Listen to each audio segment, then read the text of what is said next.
राजेंद्र शर्मा। अच्छा, कैसे देख रहे हैं ज्ञानवापी को लेकर जो हिंदू समुदाय में एक तो उत्साह है, उसे कैसे देख रहे हैं? उत्साह क्या है कि ये हिंदुओं को गुमराह करने की साजिश चल रही है भाजपा की। गुमराह क्या कि मैं आपको सच्चाई बता रहा हूँ, जो स्थिति पहले लोग कहते थे ना कि मुस्लिम अनपढ़ है, आज ये उस स्थिति में हिंदुओं को लेके आ रहे हैं। उन पे कोई रोजगार की बात नहीं कर रहे, कोई काम धंधे की, शिक्षा की, चिकित्सा की, रोजगार की कोई बात नहीं हो रही। बस उन्हें सिर्फ भाई वो मंदिर, चलो जी आज मान लो ज्ञान व्यापी भी मिल गया, ज्ञान व्यापी हो जाएगा, फिर भैया वो मथुरा वाला, फिर मथुरा भी मिल जाएगा, फिर भैया कोई और ढूंढो, क्योंकि मोदी जी रहने चाहिए। ये हिंदू राष्ट्र की समस्या नहीं कर रही है, इन्हें सिर्फ मोदी राष्ट्र चाहिए, मोदी राष्ट्र चाहिए बस। तो मंदिर में सिर्फ ये हिंदुओं को गुमराह करने की साजिश। आप तो ब्राह्मण है, कम से कम आप तो ज्ञानवापी में भाई साहब ब्राह्मण हूँ तो इसका मतलब क्या है कि मतलब मैं गलत बात को मतलब वो करूँ? भगवान तो मेरे दिल में है, पूजा मैं करता हूँ, मैं अपने घर में भी कर सकता हूँ, मैं कर रहा हूँ पूजा, मैं घर में करता हूँ, अपने कर रहा हूँ। हिंदू राष्ट्र के साथ नहीं क्या? नहीं, हिंदू राष्ट्र का मतलब क्या है? हिंदू राष्ट्र का क्या मतलब है? हिंदू प्रधानमंत्री जो है वो हिंदू, राष्ट्रपति हिंदू, सब जितने राज्यपाल ज़्यादातर वो हिंदू, आपके मुख्यमंत्री सब जगह के ज़्यादातर वो हिंदू। और हिंदू राष्ट्र का क्या मतलब होता है? हिंदू राष्ट्र का मतलब थोड़ा सा हमें भी पता तो लगे भाई, हिंदू राष्ट्र आ जाएगा तो भाई ऐसा कुछ चेंजिंग हो जाएगी कि यार तुम्हें हिंदुओं को जो है वो 50 करोड़ रुपया मिल जाएगा या 10 करोड़ रुपया मिल जाएगा, ऐसा मोदी जी की तरफ से हो जाएगा। वो 15-15 लाख का तो हम अब तक इंतजार कर रहे हैं, वो आज तक नहीं मिला। 15 लाख तो मिल जाएंगे कम से कम। नहीं वो ले लीजिए पहले। अरे भैया मंदिर ऐसा है, मंदिर कोई ऐसा वो नहीं है, भगवान में हमारी आस्था है, हमारी आस्था है। मंदिर घर में भी है, हम घर में भी पूजा कर लेते हैं, ऐसा कोई जरूरी नहीं है कि हमें मंदिर ही जाना है। और कितने प्रतिशत लोग हैं ऐसे जो जाते हैं मंदिर? अगर मोदी जी चले गए तो रोते रह जाओगे, फिर नहीं मिलेगा मंदिर आपको। मोदी जी चले जाएं, अरे भैया कल के जाते हैं आज जाएं, मैं तो कह रहा हूँ इस देश का भविष्य बच जाएगा। भविष्य बच जाएगा? हाँ जी, ये जो हिंदुओं मुल्लाओं को टाइट कर रखा है, हिंदू मजबूत है। भाई साहब ऐसा है कि मुसलमान और हिंदू, हमने तो ये तो अब सुन रहे हैं। अच्छा। जब से ये भाजपा की सरकार आई है, हमें तो कोई दिक्कत नहीं है ना मुसलमान से। अब तो टारगेट रख गया 2026 तक हिंदू राष्ट्र बनाने का। भाई साहब ऐसा है कि इनके टारगेट तो ये तो पता नहीं क्या क्या चाहेंगे। ये तो चाहेंगे कि उल्टे सिर करके सिर जमीन पे और पैर ऊपर हो। अच्छा, ज्ञानवापी में जो पूजा शुरू हो गई, सही हुआ है गलत हुआ ये बताओ? भाई साहब ऐसा है कि ये चाहेंगे तो ये तो सड़क पे भी पूजा करवा देंगे कि जी ये रास्ता आज से बंद हो जाएगा, ये जीटी रोड बंद करवा देंगे। लेकिन अदालत का फैसला है ना ये तो। नहीं, अदालत किसकी है? अदालत किसकी है? जनता की। नहीं, जनता की कहाँ है? मोदी जी की है।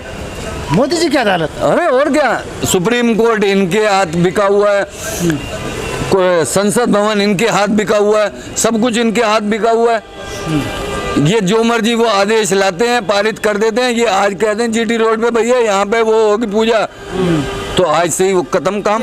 लेकिन अंदर उसका मंदिर मस्जिद हटा के नहीं, देखो ये भी आपने सुना होगा, कोई मोमडन ऐसा नहीं है जो विवादित भूमि पे अगर पूजा वो नमाज पढ़ेगा, उनके धर्म में ही नहीं है।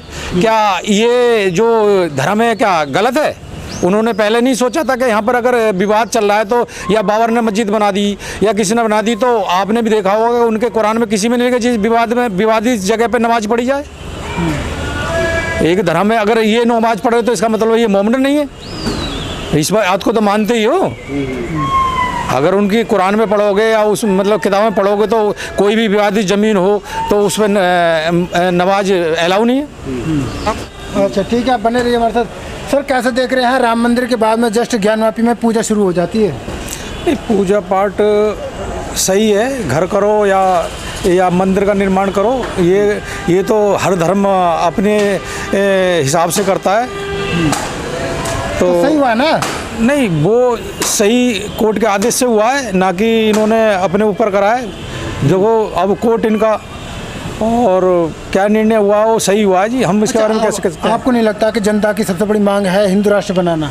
नहीं, हिंदू राष्ट्र अगर हिंदू राष्ट्र अगर बना देंगे तो उससे बेनिफिट क्या होगा बताइए? इनके रोजगार की तरफ ध्यान नहीं दे रहे लोग, बाग एक आत्महत्या कर रहे हैं, और महंगाई की तरफ ध्यान नहीं दे रहे। अब इन लोगों को जनता की तरफ भी ध्यान देना चाहिए। अब लोगों का इनकी तरफ ध्यान भी है, तो एक सबसे मेन मुद्दा ये भी है। कब्जा कर रखी थी मस्जिदों में, मंदिरों को, अब आपको वापस नहीं, ये हम आप कैसे कह सकते हैं कब्जा किए कह रखे थे, ये बताइए। ज्ञानवापी में पूजा जो कराते हैं। नहीं, पूजा पाठ करना हिंदुओं का सही है। देखो कहते हैं परमात्मा की तरफ झुकाव सबका होना चाहिए, हिंदू हो या मुसलमान हो चाहिए। कैसे देख रहे हैं जो भगवाकरण हो रहा है पूरे देश का? नहीं, भगवाकरण देखो, भगवाकरण नहीं हो रहा। ये जो है कि जो पार्टियां हैं देश के अंदर, जो हमारा नेता राहुल गांधी जो कर रहे हैं इनके खिलाफ, और ओपन एक एक बात उनकी सच्चाई है, लेकिन उनकी तरफ जनता ध्यान नहीं दे रही। मैन अगर ध्यान भी दे रही तो वोटों की राजनीति इसलिए हो जाती है, जब तक ईवीएम से वोट डालेंगे तो ये ऐसे ही होगा जो चल रहा है। आपको भी लगता है ईवीएम की वजह से गड़बड़ी हो रही है? हो रही है ना गड़बड़ी, हम क्या कर रहे हैं, मैं भी तो यही कह रहा हूँ। ये इस बात को तो जानते हैं, निर्णय जहाँ इनकी वोटें नहीं होती, मुस्लिम बहुमूल्य से जीत जाते हैं और उनकी वोट नहीं डालते, कहते हैं यार हमारे वोट नहीं डाली और ये जीत गए। कैसे डाल जाते हैं, कैसे जीते हैं? नहीं, वो देखो बीजेपी के नेता हैं और बाहुबल्य हैं, तो वो कुछ भी कह सकते हैं। ये तो जनता की राय। नहीं नहीं, मुझे ये नहीं चाहिए, मुझे नहीं चाहिए। ये कौन कहता चाहिए नहीं चाहिए, लेकिन बात है गलत सही की। नहीं हाजी, क्या चीज जश्न मनाइए? नहीं, जश्न बनाना क्या, जश्न बनाना ये तो कोर्ट के आदेश से होगा जो होगा। अभी निर्णय भी नहीं हुआ, निर्णय भी नहीं होता था। अगर आदेश होता है आधा अधूरे समय पूरा वो अपना अधिकार जमाने लग जाते हैं। ये चीज़ है ना, किसी की मतलब किसी के दिल को ठोस पहुंचाना क्या निर्णय हो जाता है क्या? ये तो विचार दिन कोर्ट में पड़ा हुआ है। चलिए।